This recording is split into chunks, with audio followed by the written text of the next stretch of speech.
دايماني كاسيت تشر دايماني دفا كنا كلمة فيديو كان بلاش تلالنا سبسكرايب لايك بي ماما سبسكرايب السلام عليكم، أسعد الله جميع أوقاتكم بكل خير، الله يجعلكم في خير، قول آمين. في من باب الدعابة في واحدة دايم تضحك على زوجها. الرأس ورجعنا دايما ترى ندور فيديو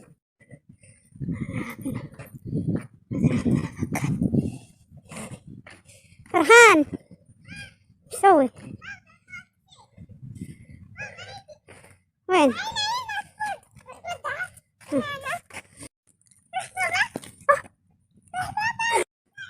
ستوري يقولك إن فرحان سبسكرايب لايك أنا دي كذا سدان sadarkaa sangaa irraa nyaadhu uumammaan itti dhaabbattu ijoollee Oromoo isin jaalladha.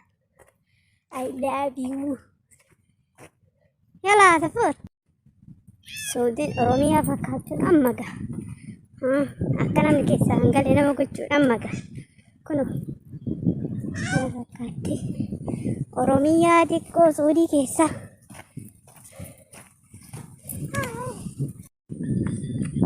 Farhan kan akkasumatti kan kana fakkaatti akkasumatti argachuun qaba. Subscribe kuma dhibba garuu qaba. Garbiiruma miidiyaa jaatama keessa interview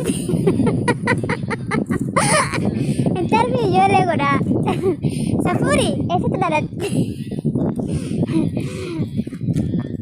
Akkas ijoollee Oromoo nu kunoo Suudii Itoophiyaa adii jedhamna. Biyya Suudii tana keessatti waggaa 10 ol asitti jireenya keenya mabsuuxa goone kun masraa keessatti dabarsinee jirra.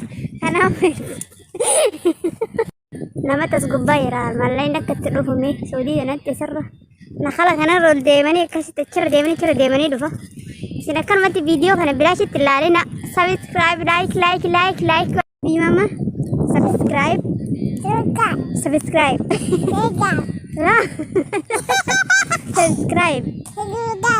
ay yes ida afaan Oromoo dagatee illee hin beeku. Abbaa bichaan beeka. Abbaa isaa kutee inni itti bare kan sinidha bichaan achitti hin beeku. Maqaa Rabbi abarsiise. Wallahi Suudii maashaallah ni bareeddi miiraan keessi qilleensa adda absi.